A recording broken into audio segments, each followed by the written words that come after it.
5,000 posts. So it means at least more than 920,000 young people in South Africa are not going to be in education, are not going to be in employment, and they're not going to be in training, the so-called NEET youth. Now, that is the gap that the SETAs is supposed to fill, because the billions and the millions that our government invests, the budgets that were being debated and are going to be voted on, those monies are supposed to be used to upskill our youth, to train our youth, and to ensure that they are placed in the necessary firms. I mean, we know the corruption that happens. For example, if we look at what happens in the construction SETAs, we see how big business is able to take budgets, not necessarily to train young people, but to cut production costs.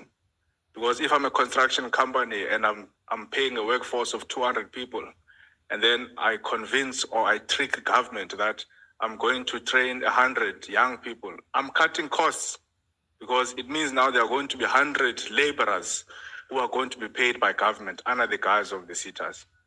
So that is the main cause here. But of course, on the way, we then reach this major stumbling block of a department that is unwilling to take accountability and a ministry that is unwilling to take accountability of that particular work. So I just wanted to remind us, Chair, of where really this fight is coming from.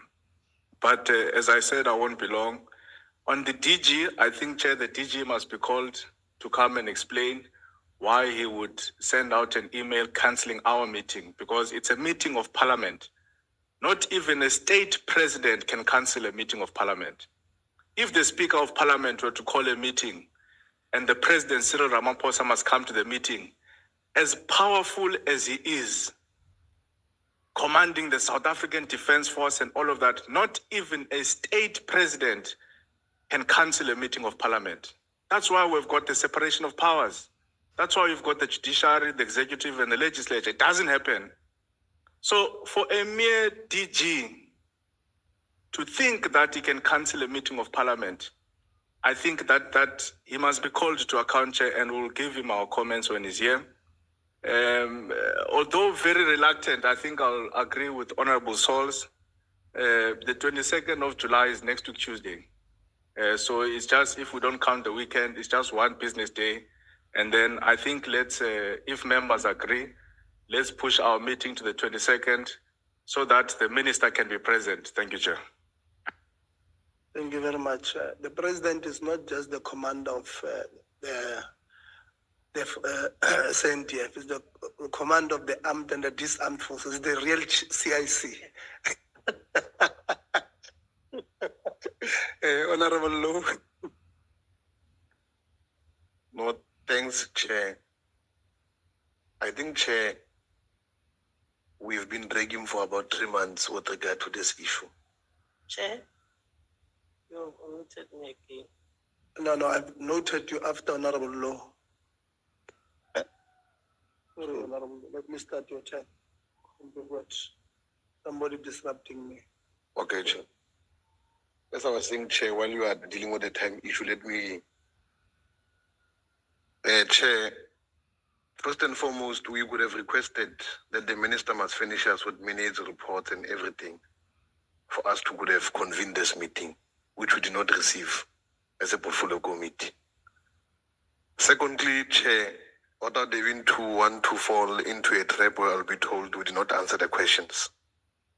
First and foremost, I want to echo the same sentiments that the minister must be sent straight right forward all the evidence to the ethics committee to deal with the matter without even to hesitate.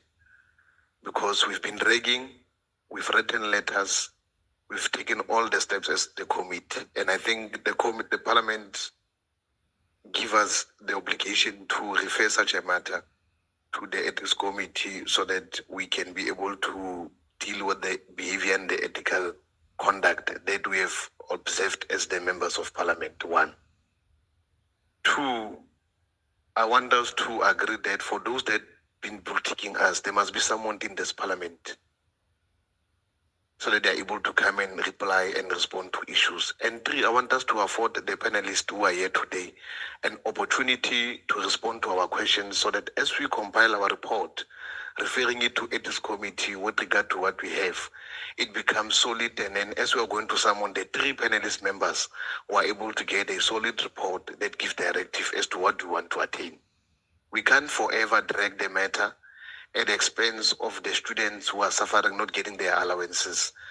We have seen of lately now, NSFAS has released a statement to say they want to verify the private providers as to are they going to be paid or what. And yet our female students are yet to pay to their bodies because they have been abused, because they don't have the means to pay for what is expected from them. So for those who do not come to the DG, because I know APIS committee to its act, for those who are come to parliament can be also drawn to the committee. So it is quite important that we summon the DG, we summoned the DG Rulani, we summoned Solane to come and account here and strictly refer the matter of the minister to ethics committee. Because I can tell you, Chair, by the time we are going to even call the minister on the 22nd, we might have another issue that the minister might not be able to appear to parliament. Now, fair enough, for progress sake for this parliament, I want to recommend that we take the minister to ethics committee together with the DG, because the DG is accountable to parliament, and then we proceed with the meeting where we are going to have to ask the questions as to was there a process, because we have read letters, we receive letters, and it's only important if we get clarity on a record purpose so that we are able to assist parliament. So I don't want to wish to waste time. Those are my proposal to the committee, and I would wish that we proceed with the panelists who are here to clarify. Thanks, Chair.